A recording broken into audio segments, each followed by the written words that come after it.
So good morning everyone and I welcome you all to Saurabh Pandey UPSC YouTube channel के अंदर। अगर आप civil service exam की IAS IPS exam की तैयारी कर रहे हैं तो इस चैनल से जरूर से जुड़ें।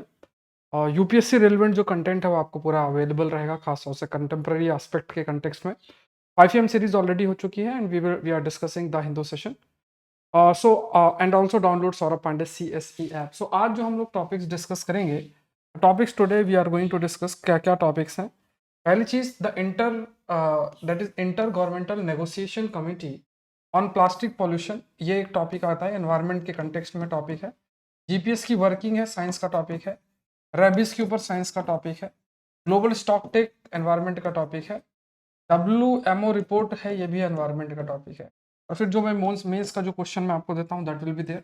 आज का मेंस का क्वेश्चन देख लो। Without global commitment and cooperation global stock take will remain an utopian idea. So you need to know about the global stock, the concept of global stock take, what basically is global stock take. एक तो उसके बारे में हमें थोड़ा सा जानकारी होना चाहिए।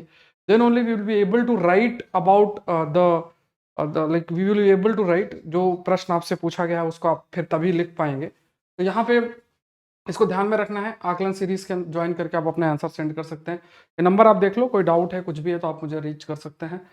Saurabh Pandey CSE app download करना है और इसमें अभी भी मैंने प्राइस इंक्रीज नहीं किया है इसका।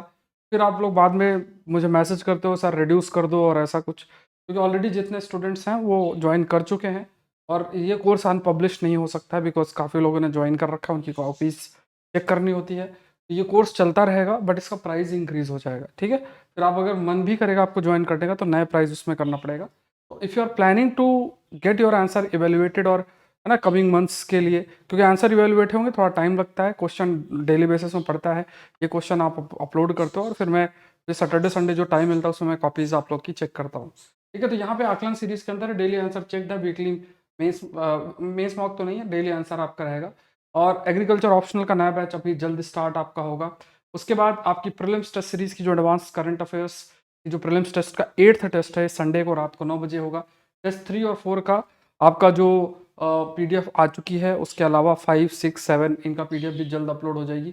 5am सीरीज की PDF भी आपको मिल जाएगी। सब कुछ जब आप इस टेस्ट सीरीज का हिस्सा बनेंगे जिसमें टोटल 50 टेस्ट हैं, उसमें 8वां टेस्ट आपका अभी शेड्यूल्ड है रात को संडे को।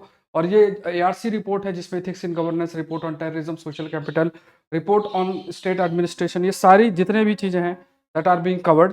तो ये भी बहुत इंपॉर्टेंट है आप लोग के लिए, ध्यान में रखना है। ये भी आपका सौरभ पांडे CSE ऐप के अंदर है। तो शुरू करते हैं। जो पहला टॉपिक है that is journey towards the plastic free world. अब प्लास्टिक फ्री वर्ल्ड का मतलब हुआ कि प्लास्टिक का जो इस्तेमाल है वो कम से कम किया जाए। बहुत इंपॉर्टेंट है बिकॉज जितना अधिक प्लास्टिक का इस्तेमाल होगा, प्लास्टिक की जो लाइफ है वो काफ़ी लंबी होती है। तो किसी न किसी फॉर्म में एनवायरनमेंट में वो प्रेजेंट ही रहेगा और वो काफ़ी नुकसान भी करता है। इन द सेंस जैसे मान लो अगर समुद्र में अगर प्लास्टिक चली जाए तो वो माइक्रो प्लास्टिक, छोटी प्लास्टिक में कन्वर्ट हो जाएगा और धीरे धीरे जो जीव है उनके शरीर में जाके और उनको अफेक्ट करेगी, उनके लिए टॉक्सिक्स एक प्रकार से जो है टॉक्सिक जो है आप कह सकते हैं एक जहरीला उनके लिए रहेगा और बहुत सारे जीव इससे उनकी मृत्यु भी होती है। तो इस टॉपिक को अगर देखा जाए तो यहाँ पे what you have to understand is you can mention इसको, आप एनवायरनमेंट कैटेगरी के अंदर, एनवायरनमेंट प्लस IR कैटेगरी के अंदर मेंशन कर सकते हैं। एंड यहाँ पे आप मेंशन कर सकते हैं टॉपिक का नाम that is the zero draft on curbing plastic pollution, ठीक है। प्लास्टिक पोल्यूशन को रिड्यूस करने के लिए जो एक जीरो ड्राफ्ट है उसके कंटेक्स्ट में on curbing plastic pollution important है, ध्यान रखना है।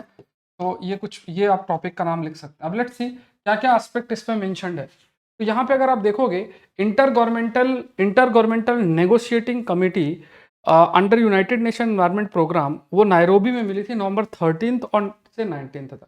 देखो मीटिंग तो बहुत पहले हुई बट आर्टिकल्स अभी आया है। तो ये चीज़ें होती हैं, कई बार क्या होता है कि कोई इवेंट हुआ है उस पर आर्टिकल्स थोड़ा लेट आएगा बट आता जरूर से है। इसलिए अगर आप एक सोर्स फॉलो करो ना that is more than sufficient. एक 5am सीरीज जो आपकी होती है वो देखना है और उसके बाद एक सोर्स आपका द हिंदू का है, उसको आप अच्छे से फॉलो करोगे इस चैनल के अंदर करंट अफेयर्स में, और कुछ भी करने की जरूरत नहीं पड़ेगी प्रोवाइडेड आप रेगुलरली 1-1.5 साल करो। फिर बाद में क्योंकि 1-1.5 साल का कंटेंट आपको चाहिए होता है। यहाँ पे एम क्या है कि किसी तरीके से डेवलप करना इंटरनेशनली लीगल बाइंडिंग जो इंस्ट्रूमेंट है। इंटरनेशनली लीगल बाइंडिंग इंस्ट्रूमेंट का मतलब ये हुआ कि जो भी आप एक ट्रीटी लेकर आओगे और जो देश उसको साइन और रेटिफाई करेगा उन पर लीगली चीज़ें बाइंड होंगी, मतलब जो भी प्रोविजंस होंगे उनको उन्हें इम्प्लीमेंट जो है वो आपका करना पड़ेगा। और ये किससे रिलेटेड होगा? प्लास्टिक पॉल्यूशन को एंड करने के लिए United Nation environment assembly resolution 5/14, इस रिजोल्यूशन का जो नाम रखा गया है that is United Nation environment assembly resolution. और दिस इज बेसिकली रिस्पॉन्सिबल, मतलब इस रिजोल्यूशन के तहत ये पूरी की पूरी जो ट्रीटी है वो 2025 तक आपकी आ जाएगी। तो अभी डिस्कशन शुरू हुआ है, इसका एक जीरो ड्राफ्ट तैयार हो रहा है। लाइक फॉर एग्जांपल जो जीरो ड्राफ्ट है उस पर चर्चा आपकी चल रही है, और इसमें ही जो टेक्स्ट है उस टेक्स्ट को प्रिपेयर किया जा रहा है लाइक कमिटी के सेक्रेटेरिएट के अंदर। उसमें सारे जितने भी क्या क्या चीज़ें होनी चाहिए, क्या नहीं होनी चाहिए, इस पर डिस्कशन आपका चल रहा है। तो अभी जैसे अभी एक मीटिंग हुई है, अभी 2025 तक पूरी फाइनल आएगी, तो उस पर जब भी चर्चा होगी, जो भी पॉइंट्स ऐड ऑन होंगे वो हम लोग डिस्कस करेंगे। अब प्रश्न आता है what does the zero draft says, zero draft का मेन एम क्या है? तो यहाँ पे सबसे इंपॉर्टेंट जो इसमें हाईलाइट किया गया है कि किसी भी तरीके से जो मेन ऑब्जेक्टिव लेकर चला जा रहा है कि हम प्लास्टिक पोल्यूशन को खत्म करें। क्योंकि देखो ये जो प्लास्टिक पोल्यूशन है, ये जो प्लास्टिक जब तक हमारे एनवायरनमेंट में प्रेजेंट होगी तो ये एनवायरनमेंट और इकोलॉजी को तो अफेक्ट करेगी ही, ह्यूमन हेल्थ भी अफेक्ट होगा। डायरेक्ट या इनडायरेक्ट तरीके से जो प्लास्टिक है, ये प्लास्टिक हमारे शरीर के अंदर रीच कर सकती है by the concept called as bioaccumulation, bioconcentration या बायो मैग्निफिकेशन के कंटेक्स्ट में जो है ये हो सकता है। And it will have a huge impact, हमारे हेल्थ पर भी काफ़ी इम्पैक्ट पड़ेगा। तो यहाँ पे एम क्या है कि कहीं ना कहीं ये जो जीरो ड्राफ्ट है जो कि प्रिपेयर किया जा रहा है, जिसमें internationally legally binding treaty prepare किया जाए, और इसका ऑब्जेक्टिव क्या होगा कि प्लास्टिक पॉल्यूशन को खत्म करने की बात आपकी किया जाएगा। अब इसमें देखो कुछ जो देश हैं उन्होंने कहा कि जैसे लाइक माइंडेड देश, मतलब जो एक सी सोच रखते हैं, Saudi Arabia, Russia, China, Iran और ये कुछ मेंबर देश हैं। तो इसमें कहा गया contributing the achievement of sustainable development and to ensure their economic interest and investment. तो देखो इनको ये भी है, देखो ये भी आप समझना है कि मतलब वो ये चाह रहे हैं कि एक चीज़ और भी ऐड हो, कि ऐसा ना हो कि आप कुछ ऐसे क्लॉज लेकर आ जाओ, क्योंकि एक लाइफ साइकिल अप्रोच फॉलो की जाएगी। लाइफ साइकिल अप्रोच का मतलब ये हो गया कि प्लास्टिक के ओरिजिन से लेके प्लास्टिक का जो भी यूज़ है, एप्लीकेशन है, उन सब चीज़ों को ध्यान में रखा जाए और उसके तहत जो स्टेप्स हैं वो सामने रखे जाए, अगर देखा जाए। तो यहाँ पे ये भी है कि उससे इकोनॉमिक इंटरेस्ट या इन्वेस्टमेंट अफेक्ट ना हो, क्योंकि प्लास्टिक का एप्लीकेशन बहुत सारी दूसरी चीज़ों पर भी है। तो इनका ये भी मानना है कि एक चीज़ थोड़ा सा ये इंक्लूड करना कि जो एक तो सस्टेनेबल डेवलपमेंट एस्पेक्ट को ध्यान में रखना, फिर जो इकोनॉमिक इंटरेस्ट और इन्वेस्टमेंट है उसको भी ध्यान रखना है। फिर जिस प्राइमरी पॉलीमर के माध्यम से, पॉलीमर मतलब क्या होता है, जैसे दो चीज़ें होती हैं, जैसे मोनोमर अलग अलग मिलके और फिर प्लास्टिक जो है वो प्रिपेयर करते हैं। तो जो बड़ा मॉलिक्यूल होगा उसे हम पॉलीमर शब्द इस्तेमाल करते हैं, जैसे प्लास्टिक पॉलीमर मिलकर जो है वो आपकी तैयार होती है। तो यहाँ पे क्या है कि जो भी पॉलीमर रिस्पॉन्सिबल है for the production of the plastic, उसका उसका जो प्रोडक्शन है that has to be reduced. ये चीज आपकी फोकस इसके अंदर की गई है। दूसरा ये भी कहा गया कि इसमें जो भी अप्रोच फॉलो होगा that has to be through the life cycle approach. जैसा मैंने अभी आपको बात भी करी कि जब हम लाइफ साइकिल अप्रोच की बात करते हैं, it simply says, life cycle approach simply says कि आप पूरा का पूरा जो लाइफ साइकिल अप्रोच है, उस लाइफ साइकिल अप्रोच के अंदर जो प्लास्टिक का ओरिजिन है, जब से प्लास्टिक बनती है, और प्लास्टिक का जो भी ड्यूरिंग पीरियड ऑफ टाइम जो उपयोग है, उसको ध्यान में रखते हुए आप चीज़ें डिफाइन करते हो, और उसका रिडक्शन जो है, उसका जो यूज़ है या उसका जो एप्लीकेशन, उसमें जो रिडक्शन है लाइफ साइकिल अप्रोच को फॉलो करते हुए आप करोगे। कि यहाँ पे प्लास्टिक का प्रोडक्शन है, तो प्लास्टिक का प्रोडक्शन को कैसे रिड्यूस किया जाए, प्लास्टिक के यूज़ को, एप्लीकेशन को किस तरीके से जो है उसको किया जाए। और ये लाइफ साइकिल आपकी स्टार्ट होती है प्रोडक्ट डिज़ाइन से। डिफरेंट डिफरेंट जो प्रोडक्ट जिनमें प्लास्टिक का यूज़ होता है उसके डिज़ाइन से स्टार्ट होगा, एप्लीकेशन से स्टार्ट होगा। मतलब लाइफ साइकिल अप्रोच में पूरा का पूरा जो प्लास्टिक का इस्तेमाल है उस चीज़ को ध्यान में आपका रखा जाएगा, और उसी बेसिस पे जो स्ट्रैटेजी है that strategy will also be developed. फिर हाईलाइट किया गया है ending plastic pollution and called for a null option despite broad agreement from other countries that we are pushing for a binding agreement. मतलब देखो इसमें क्या है कि कई प्रकार के चीजें हाईलाइट आपकी की गई, जैसे कुछ कंट्रीज का अपना एक ओपिनियन भी है, क्योंकि इसमें देखो साफ साफ इस चीज को कहा गया कि जिस चीज का इस्तेमाल प्लास्टिक को बनाने के लिए किया जा रहा है, जैसे जिन पॉलीमर्स का है, उन्हीं को उसी का पूरा खात्मा कर दिया जाए। अगर पॉलीमर तो बोलते हैं ना ना रहेगा बांस ना रहेगी लाठी, ऐसा कुछ होता है ना, मतलब तो जिससे प्लास्टिक बनती है, जिन पॉलीमर्स या आप मानो जिन केमिकल्स का इस्तेमाल करके प्लास्टिक बन रही है, और उस फॉर्म की प्लास्टिक जो कि आप कह सकते हैं कि काफ़ी ज़्यादा एनवायरनमेंट में सस्टेन करती है और एनवायरनमेंट को अफेक्ट करती है, हमारे हेल्थ को अफेक्ट करती है, तो जो पॉलीमर रिस्पॉन्सिबल है, जो केमिकल रिस्पॉन्सिबल है, उसके प्रोडक्शन का ही रिडक्शन कर दिया जाए, उसके प्रोडक्शन को ही रिड्यूस कर दिया जाए। ऐसा एम जो है इसके अंदर हाईलाइट या मतलब ये इस चीज के लिए जो है आपका पुश किया जा रहा है, ऑल्दो कुछ देश इसको अपोज भी कर रहे हैं, और ये भी पुश जो है किया जा रहा है कंसिडरिंग कि इस एग्रीमेंट को आपका बाइंडिंग रखा जाएगा, it has to be binding, binding जो है वो रखा जाएगा। तो जीरो ड्राफ्ट के अंदर जो अभी प्रिपेयर आपका किया गया है, plastic pollution fee to be paid by plastic polymer producer and another on reducing the financial flow into the project with high carbon footprint.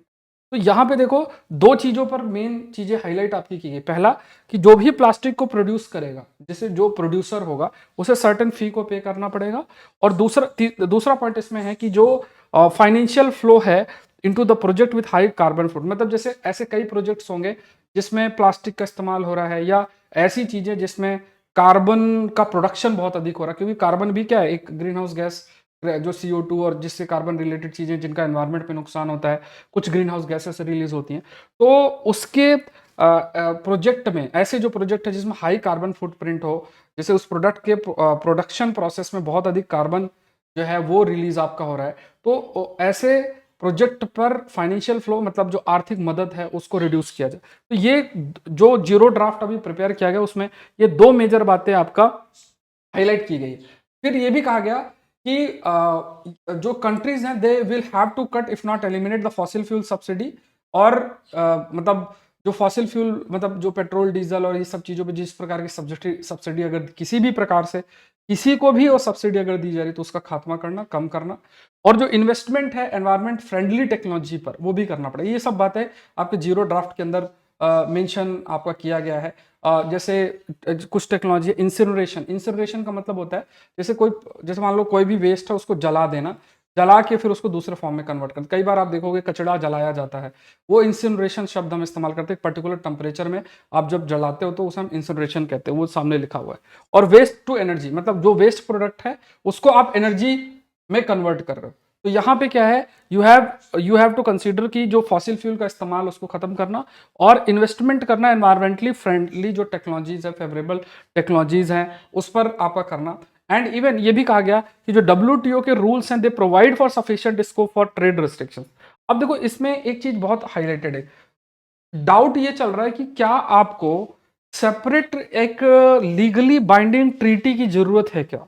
Do you need such kind of legally binding treaty और not? क्या आपको चाहिए? The answer is, मतलब कुछ जो experts हैं उनका कहना है कि देखो आपको सेपरेट लॉ की क्यों जरूरत है, क्योंकि WTO का जो रूल्स हैं, नॉर्म्स है, वो ऑलरेडी दैट हाईलाइट्स, वो ऑलरेडी इस चीज को हाईलाइट करता है। WTO के रूल्स जो हैं वो ऑलरेडी ये हाईलाइट करते हैं कि आप certain set of standard set कर सकते हो, ट्रेड रिस्ट्रिक्शंस रख सकते हो। मतलब आप कह सकते हो कि यार ये जो प्रोडक्ट है, ये प्रोडक्ट हम अपने देश में नहीं ले सकते बिकॉज इसके हेल्थ कंसर्न्स हैं। मान लो प्लास्टिक या किसी में अगर कार्बन फुटप्रिंट ज्यादा है तो उसको आप मना कर सकते हो, कंसिडरिंग द हेल्थ एस्पेक्ट। ये चीज WTO के रूल्स में भी ऑलरेडी मेंशन्ड है। तो why you need a legal binding treaty? But अगर देखो आप अलग सेपरेट लीगल बाइंडिंग ट्रीटी लाते हो तो उसमें आप एक सेपरेट अप्रोच, कोऑपरेशन, कोऑर्डिनेशन जो है वो आप रख सकते हो। ये चीज भी आपकी हाईलाइट इसमें कही गई है। अब इसमें एक और एस्पेक्ट कहा गया, इसका जो क्रिटिसिज्म है, जो क्रिटिसिज्म है उसमें कहा गया कि जो भी आप ट्रीटी लेकर आओगे या जो भी चीजें आप इंप्लीमेंट करोगे एनवायरमेंट कंटेक्स्ट में, उसमें आप कुछ शब्द ऐड कर देते हो, नेशनल प्रायोरिटी, नेशनल सर्कमस्टेंसेस, ये सब चीजें आप जो है ऐड कर लेते हो, या फिर you are also excluding the provision on waste management. मान लो इन चीजों को अगर आप हटा देते हो तो ये क्या है, या नेशनल सर्कमस्टेंसेस, नेशनल कैपेबिलिटी, तो ये सब क्या है कि जब आप इन शब्दों का इस्तेमाल कर लेते हो ना तो फिर चीजें सही से नहीं होंगी। सामने वाला कहेगा यार जो है मेरे देश की कैपेबिलिटी अभी इतनी नहीं है या सर्कमस्टेंस अभी इतने नहीं है, तो अभी हम इसको इंप्लीमेंट नहीं कर सकते, तो सही से। फिर दूसरा कहेगा यार ये तो कर नहीं रहा तो मैं क्यों करूं। तो इससे क्या है कि जो भी आप ट्रीटी भले उसे लीगल बाइंडिंग करो तो उसमें काफी लूप होल्स अपने आप आ जाते हैं। तो ये एक कंसर्न आ जाता है जहां पे आप you are putting inclusion, like you are adding national circumstances, priorities, इस चीजों को जब आप ऐड कर देते हो। बट ये भी है कि ये एक डाइवर्सिफाइड अप्रोच भी लेकर जाता है, क्योंकि देखो सबकी तो कैपेबिलिटी सही में नहीं होगी या सर्कमस्टेंसेस नहीं होगी, कुछ ही लोग जिम्मेदार इसके लिए होंगे और उन्हीं को जो है रिस्पॉन्सिबिलिटी आपकी पूरे तरीके से लेनी पड़ेगी। Let's move to the next topic, GPS के ऊपर है, ग्लोबल पोजिशनिंग सिस्टम। जीपीएस की अगर बात की जाए तो global positioning system, again this is important. GPS की वर्किंग, ये अगर आप देखोगे तो इस पर आर्टिकल आज आया भी है, पूरा का पूरा एक्सप्लेन्ड है। देखो यही खास बात होती है न्यूज़पेपर का, मतलब आज के समय में न्यूज़पेपर का मतलब खाली न्यूज़ है ही नहीं, पूरा जनरल स्टडीज का पेपर ही आता रहता है कुछ ना कुछ, और इन्हीं से आपके प्रश्न बनते हैं। ठीक है, तो यहाँ पे आप देखो जीपीएस की वर्किंग पर इन्होंने चर्चा की है, तो इस पर हम लोग, ये आप साइंस टेक के अंदर लिख लो, जीपीएस क्या होता है हम चर्चा करेंगे। इसके अलावा we will also discuss the working of GPS, ये हम डिस्कस करेंगे। जीपीएस में इलेक्ट्रोमैग्नेटिक रेडिएशन कि कौन सा वो पार्ट यूज होता है, दैट इज रेडियो वेव्स का इस्तेमाल होता है। फिर हम नाभिक के ऊपर भी कुछ पॉइंट्स इसमें मेंशन है, that also we are going to discuss. ये सारी चीजें इसके अंदर आपका मेंशन है, एक एक करके we are going to discuss. ठीक है, कुछ फैक्ट्स देखते हैं। तो जीपीएस का फुल फॉर्म क्या है, that is global positioning system. GPS का फुल फॉर्म आप मेंशन कर लो, that is global positioning system. जैसे आप लोग अपने फोन पे भी जीपीएस का इस्तेमाल करते हो, ये यूएस का है और यूएस डिपार्टमेंट ऑफ डिफेंस ने इसको स्टार्ट किया था 1973 के अंदर। पहला सैटेलाइट 1978 के अंदर आपका आया था। मॉडर्न जीपीएस जो है उसमें लगभग जो 24 सैटेलाइट्स हैं जो कि अर्थ के अराउंड मूव कर रहे हैं 6 ऑर्बिट्स के अंदर। हर एक सैटेलाइट 2 ऑर्बिट सिंगल डे में कंप्लीट करता है, मतलब ऑर्बिट का मतलब मान लो ये अर्थ है और उसमें 6 डिफरेंट ऐसे करके ऑर्बिट्स हैं जिसपे ये आपके सैटेलाइट्स घूम रहे हैं और चीज़ों को जो है वो ऑब्जर्व करते हैं। तो यहाँ पे आप ये याद रखो कि जीपीएस जो कि ग्लोबल पोजिशनिंग सिस्टम है, जो कि डिफरेंट पोजिशनिंग के लिए हमें हेल्प भी करता है, और इसमें 3 मेजर पार्ट्स है, सैटेलाइट है, रिसीवर और सॉफ्टवेयर है।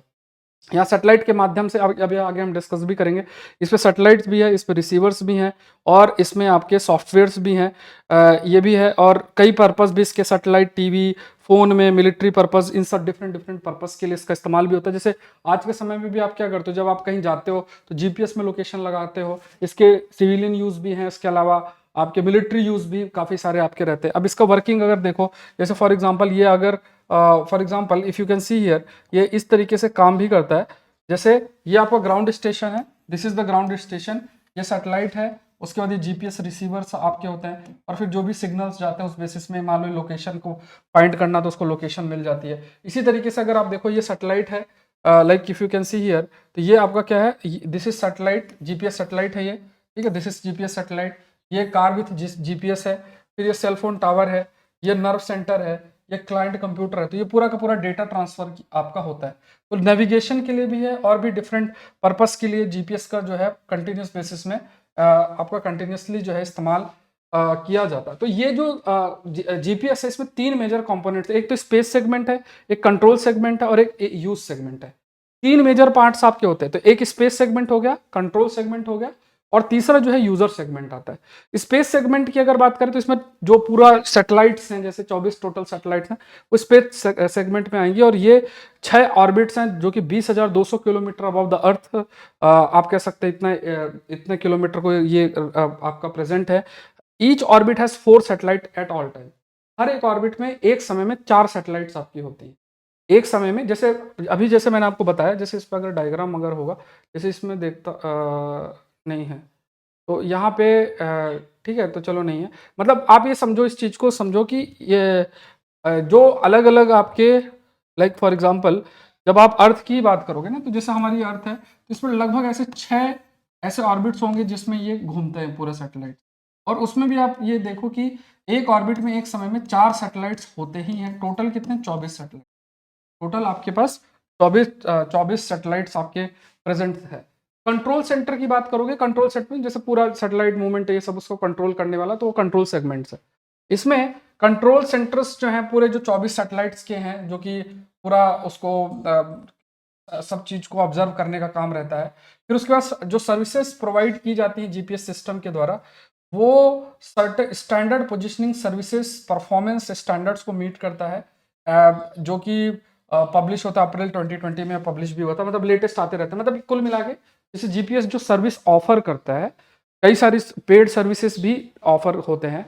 तो जो भी ये सर्विसेज ऑफर होते हैं वो, जैसे मान लो पोजीशनिंग सिस्टम के बारे में जानना, ना स्टैंडर्ड पोजीशनिंग सिस्टम के बारे में जानकारी, तो उस कितना, जैसे मान लो कितने एक्यूरेसी तक हम पोजीशनिंग हाईलाइट कर सकते हैं, तो वो सब कुछ आपका डिफाइन जो है वो किया जाता है अलग अलग डॉक्यूमेंट्स के माध्यम से। फिर आपका कंट्रोल सेगमेंट्स में जैसे एक मास्टर कंट्रोल जो स्टेशन है वो आपका सिचुअर फोर्स बेस के अंदर जो है वो लोकेटेड है। तो जैसे इनका लोकेशन भी है अलग अलग जगहों पे, इफ यू सी, तो इनका जो लोकेशन है लाइक ये सिचुअर एयर फोर्स बेस कोलोराडो में, फिर उसके बाद अल्टरनेट मास्टर कंट्रोल स्टेशन जो है वंदेबर्ग एयर फोर्स स्टेशन वंडेबर्ग कैलिफोर्निया में है, फिर उसके बाद फ्लोरिडा में भी एक एंटीना है, फिर दियागो गार्शिया आइलैंड में है, क्वाजियल एटॉल करके जगहें हैं। तो यहाँ पे अलग अलग जगहों पे ये जो कंट्रोल सेंटर्स इनके काफी हद तक जो है वो लोकेटेड आपके, इनका एप्लीकेशन बहुत सारी जगहों पे है। एग्रीकल्चर की बात करें, construction, logistic, telecommunication, power transmission,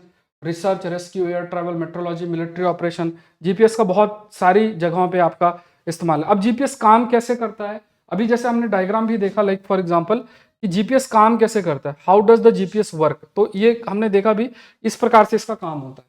but इसमें कुछ टेक्निकल बातें भी लिखी हुई हैं, उसको थोड़ा सा देखते हैं, वो ज्यादा इंपॉर्टेंट है। कुछ टेक्निकल बातें भी इसमें मेंशन्ड है। वो है, पहली चीज आपको ध्यान में रखना है कि जीपीएस बेसिकली जो ग्लोबल पोजिशनिंग सिस्टम है उसमें किस प्रकार के सिग्नल्स इस्तेमाल होते हैं, तो रेडियो सिग्नल्स इस्तेमाल होते हैं। ये चीज आपको ध्यान में रखना है। तो रेडियो सिग्नल क्या है, जैसे मान लो जो हमारी इलेक्ट्रोमैग्नेटिक रेडिएशन है, इलेक्ट्रोमैग्नेटिक रेडिएशन है, उसको अगर आप डिफरेंट कंपोनेंट में ब्रेक करोगे, जो लाइट है, जैसे आपके पास विजिबल लाइट होगी, गामा रे होगी, एक्स रे होगी, है ना, उसी में रेडियो पार्ट भी होता है, रेडियो सिग्नल भी होता है। तो ये क्या है, इलेक्ट्रोमैग्नेटिक स्पेक्ट्रम का एक प्रकार से एक हिस्सा है जिसको रेडियो वेव्स कहते हैं। तो रेडियो वेव्स का इस्तेमाल किया जाता है सिग्नल ट्रांसफर करने के लिए। ये जो सिग्नल्स हैं ये L1 मतलब इस हर्ट्स में, ये तो कोई नहीं पूछेगा, 1575.42 मेगाहर्ट्ज पे L2, ये दो पार्ट में जो है ये आपका ट्रांसमिट किया जाता है। सिग्नल्स एनकोड किए जाते हैं, एनकोड मतलब एनकोड मतलब किसी दूसरे फॉर्म में कन्वर्ट आपके जाते हैं, और कई मल्टीपल सिग्नल्स ट्रांसमिट भी किए जाते हैं। दो types of there are two types of we can say there are two types होते हैं, लगभग दो तरीके के आपके ये जो एनकोडिंग की जाती है। कोर्स एक्विजिशन मोड जो कि सिविलियन यूज कर सकते हैं जीपीएस को इस्तेमाल करने के लिए, जीपीएस डेटा को इस्तेमाल करने के लिए, और फिर आपका जीपीएस डेटा, और फिर प्रिसाइज मोड होता है जो कि सिर्फ मतलब उसको बहुत ज़्यादा एनक्रिप्ट कर दिया जाता है, तो उसके लिए आपका जो मिलिट्री है उसके इस्तेमाल जो उसके लिए किया जाता है। तो यहाँ पे देखो दो मोड होते हैं सिग्नल्स ट्रांसमिशन के या इनकोड करने के। तो ये दो मोड आपको याद रखना, एक आपका होता है that is the acquisition mode, और दूसरा आपका जो होता है that is the precise mode. Precise mode military use के लिए होता है, उनको वो सिग्नल हम लोग नहीं यूज कर सकते हैं वो सारा डेटा।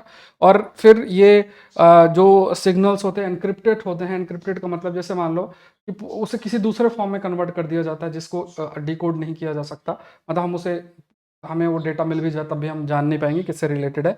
और दूसरा एक जो है आपका that is for the civilian use, और उसमें कोर्स या एक्विजिशन मोड आपका रहता है। सो जीपीएस कॉन्स्टलेशन की अगर बात करें तो यहाँ पे जो जीपीएस कॉन्स्टलेशन मतलब यहाँ पे जीपीएस कॉन्स्टलेशन में लगभग 24 सैटेलाइट्स हैं।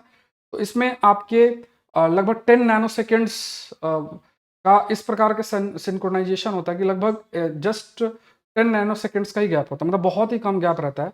और एटॉमिक क्लॉक का भी इस्तेमाल इसमें किया जाता है।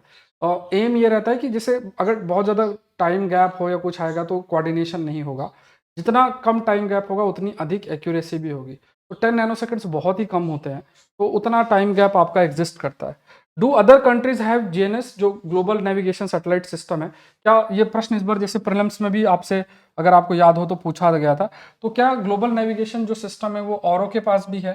तो यहाँ पे क्या है कि कई देश हैं, जैसे मान लो Australia, China, European Union, India, Japan, South Korea, Russia, UK. Of this Russia का ग्लोनास है, और इसमें जो आपका कई प्रकार के जैसे like for example US space based जो पोजिशनिंग नेविगेशन और टाइमिंग पॉलिसी है GPS system will cooperate with the operation of others. और ये जैसे ये जो सिस्टम है with the support of this countries, US के साथ मिलकर कोऑपरेट करके ये सारे देश रन कर रहे हैं। और रशिया का सेपरेट भी है, जैसे ग्लोनास है, यूरोपियन यूनियन का सेपरेट गैलीलियो है, चाइना का बिदाओ सिस्टम है, हमारा नाविक सिस्टम है, आईआरएनएस जिसे हम कहते हैं, ये आपका रहता है। And you have also international committee है, इंटरनेशनल कमिटी है ग्लोबल नेविगेशन सैटेलाइट सिस्टम के लिए, जो कि ऑपरेट होता है under the United nation officer of outer space affairs.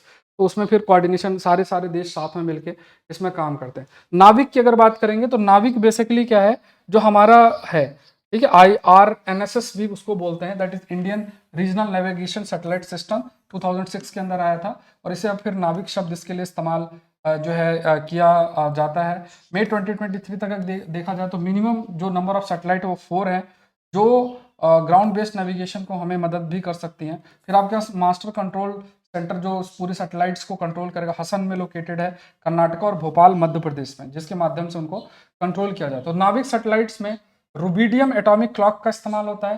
Data जो है L5 और ये S बैंड में ट्रांसमिट होता है। ये डिफरेंट डिफरेंट बैंड्स होते हैं, इस फ्रीक्वेंसी में ट्रांसमिशन डेटा का आपका किया जाता है। एंड फिर यहाँ पे जैसे कई सारी जानकारियां हैं, अगर देखा जाए तो जो हमें नाविक के माध्यम से मिल सकती हैं। तो इसमें जैसे messaging interface that can receive messages from control station and transmit them to specific areas, वही सेम से काम है कि कंट्रोल सेंटर से जैसे मैसेजिंग को सैटेलाइट के माध्यम से कंट्रोल सिस्टम और फिर जहां भेजना उसको भेजा जा सकता है। तो ये बहुत सारे इंटरनेशनल बॉर्डर फिशिंग पर्पस और ये सब के लिए इस्तेमाल आपका किया जा सकता है। यहाँ पे ये देखना है, India operates GPS aided geo augmented navigation, जिसे हम गगन सिस्टम भी वी ऑल्सो कॉल इट, जो कि इसरो के साथ मिलकर डेवलप भी किया गया है, एंड एयरपोर्ट अथॉरिटी के साथ और इसरो साथ में मिलके। एंड गगन का जो प्राइमरी पर्पस है वो सिविल एविएशन से रिलेटेड नेविगेशन सिस्टम प्रोवाइड करना। देखो जैसे मान लो आप पूरे तरीके से जीपीएस पर निर्भर करते हो, ग्लोबल पोजिशनिंग सिस्टम पर अगर आप पूरे तरीके से निर्भर करते हो तो देर इज़ अ पॉसिबिलिटी, है ना, देर इज़ अ पॉसिबिलिटी, ये पॉसिबिलिटी आपकी हो सकती है दैट कि जैसे मान लो यूएस कहते हैं हम आपको नहीं देंगे, फिर बड़ा मुश्किल हो जाएगा ना, मतलब सिविल एविएशन, और जैसे कारगिल वॉर में नेविगेशन के लिए मना कर दिया था, तो हमें थोड़ा सा अपना डिपेंडेंसी बढ़ा मतलब रिड्यूस करनी पड़ेगी। अल्टरनेटिव एटलीस्ट कुछ चीज़ों के लिए हमें करना पड़ेगा। नेक्स्ट देखते हैं, रेबीज के ऊपर ही साइंस का एक टॉपिक है। तो यहाँ पे बस ये प्रीलिम्स की, इसमें कोई मेंस का प्रश्न नहीं बनेगा, तो इसमें कुछ पॉइंट्स देख लेते हैं। पहला तो ये याद रखना कि जो रेबीज की बीमारी होती है, तो रेबीज है ये वायरस से स्प्रेड होता है, इट स्प्रेड थ्रू वायरस, और उस वायरस का नाम है लाइजो वायरस टाइप 1। लाइजो वायरस टाइप 1 ये वायरस का नाम है, ये याद रखना है। अब ये जनरली सलाइवा जो होता है इन्फेक्टेड जानवर, जैसे डॉग के बाइट से अगर उसने काट लिया, अगर रेबिस से इन्फेक्टेड है, उसके सलाइवा से आपको ट्रांसमिट जो है वो हो सकता है। इससे ब्रेन अफेक्ट काफ़ी अधिक आपका होता है। इसमें वैक्सीन ऑलरेडी अवेलेबल आपका रहता है, और कई प्रकार की जो वैक्सीन है उसका इस्तेमाल आपका किया जा सकता है। ये देयर इज़ अ पॉसिबिलिटी, ठीक है, ये ध्यान में रखना है। बाकी ये कुछ पॉइंट्स पीडीएफ में शेयर कर दूंगा, आप लोग ये देख लेना, कॉमन से पॉइंट्स हैं। अब ये भी याद रखना है कि इसमें सिर्फ डॉग ही नहीं होता, कई जानवर हैं जो रेबीज स्प्रेड करते हैं। बैट्स हैं, फॉक्सेस हैं, रैकून्स हैं, स्कंक्स हैं, domestic cats, dogs, live stock, ये सब जो है इस बीमारी को स्प्रेड करते हैं। और कहीं ना कहीं जो वायरस है ये हमारे नर्वस सिस्टम, जो ब्रेन है, उसको अफेक्ट करता है। ये फैक्ट याद रखना। हमारे पास ऑलरेडी जैसे कई वैक्सीन हैं, रेब एवर्ड या इमोवैक्स, ऐसे कुछ आपके ऑलरेडी जो मतलब there are certain vaccine already available rabies के लिए, ठीक है, ऑलरेडी हमारे पास अवेलेबल है। नेक्स्ट देखते हैं, यहाँ पे glacier shrank 1 metre year in a decade, World Meteorological Organization. देखो ऐसी चीज़ें जो ये टॉपिक्स आपके आते हैं ना, तो यहाँ पे ये क्या है, टॉपिक का नाम क्या है, that is WMO report. WMO report जो है ये आपको ध्यान में रखना है। WMO रिपोर्ट बेसिकली क्या है कि ये ग्लेशियर्स के ऊपर है। WMO रिपोर्ट ऑन ग्लेशियर्स या एनवायरमेंट, ऐसा कुछ आप मेंशन कर सकते हैं, एनवायरमेंट और ज्योग्राफी के अंदर इसको मेंशन कर सकते हैं, ठीक है। ये ध्यान में रखना। नोट्स आपको प्रिपेयर हमेशा सब्जेक्ट वाइज करने हैं, मैंने आपको हमेशा से बोला है। और आप लोग कमेंट जरूर से करें, ठीक है, जो प्रश्न आपसे पूछे जाते हैं उसको आप आंसर करें।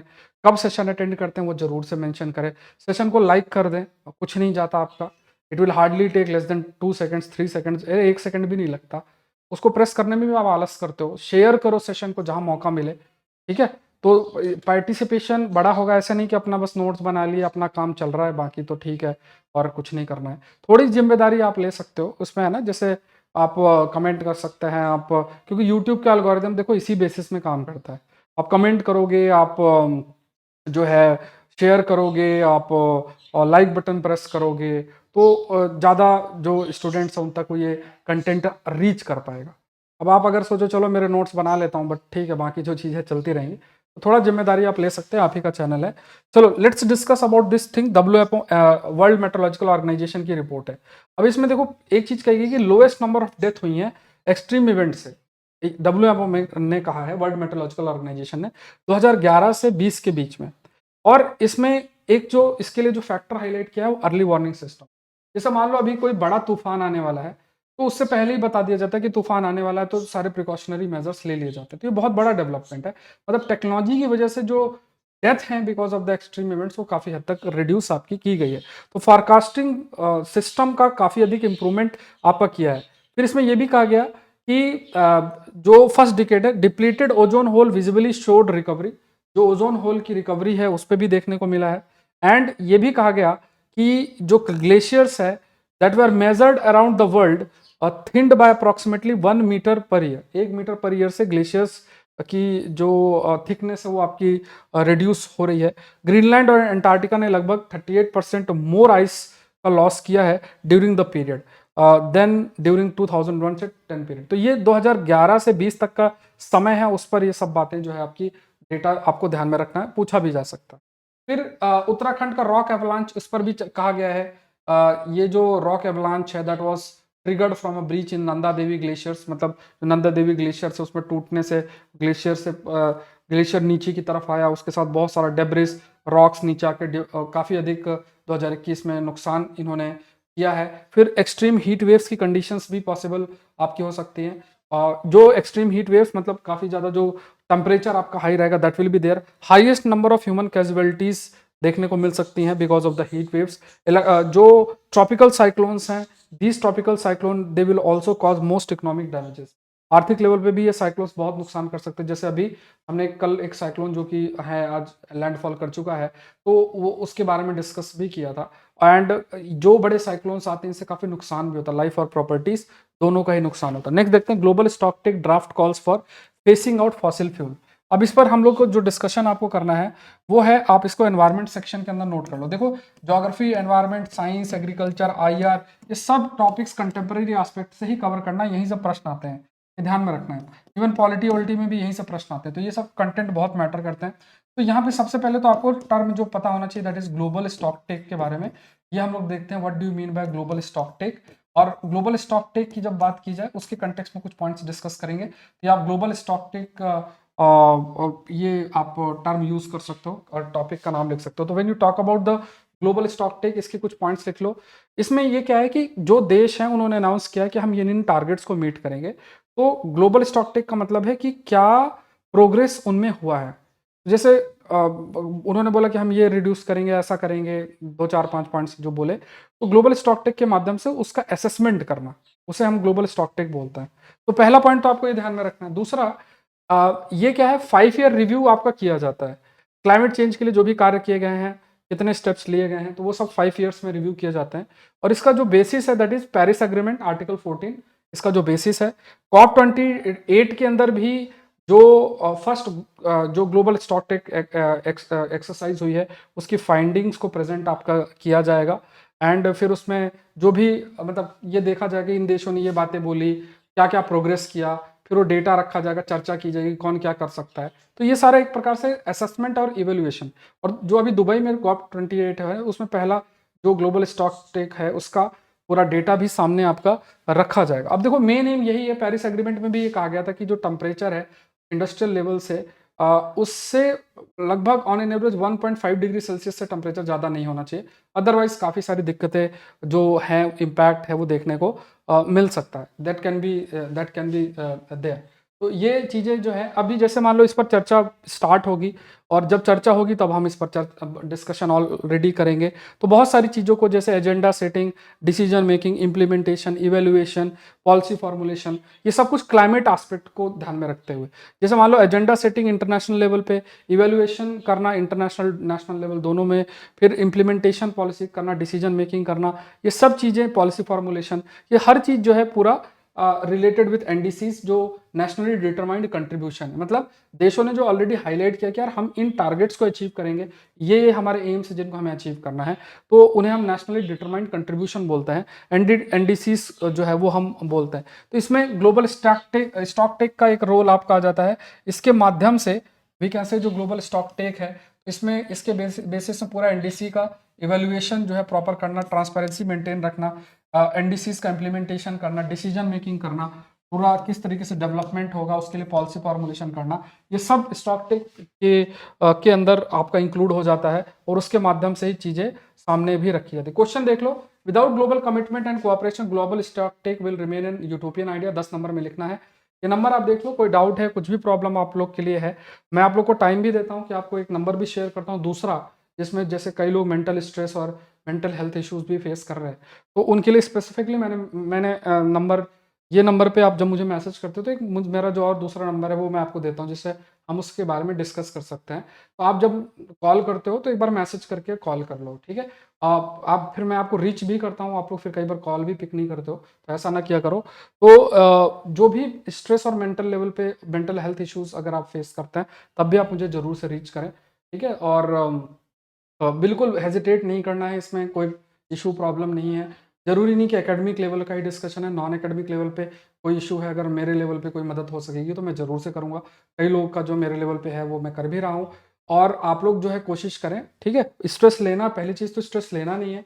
अगर आप स्ट्रेस लेते हो या कुछ ऐसा आपको इशू प्रॉब्लम लगती है तो ज़रूर से आप मुझे रीच करो, ठीक है। और मैं आपको खुद कॉल करूँगा। अभी आज मैंने 2-3 लोगों को टाइम दिया है, आप लोग, हम लोग बात करते हैं, डिस्कस करते हैं, जरूरी है, ठीक है। पढ़ाई लिखाई तो है बट ये भी जरूरी है कि हमारा हेल्थ भी, मेंटल हेल्थ भी ठीक रहे। सौरभ पांडे CSE ऐप आप लोग जरूर से डाउनलोड करें। और ये 50 टेस्ट जो है एडवांस करंट अफेयर्स का, इसका जो 8th टेस्ट है इस संडे को है। ये जो PDFs और साथ में आपके 5M सीरीज का कंटेंट आपको अवेलेबल रहेगा। और सौरभ पांडे UPSC.com वेबसाइट को विजिट करें।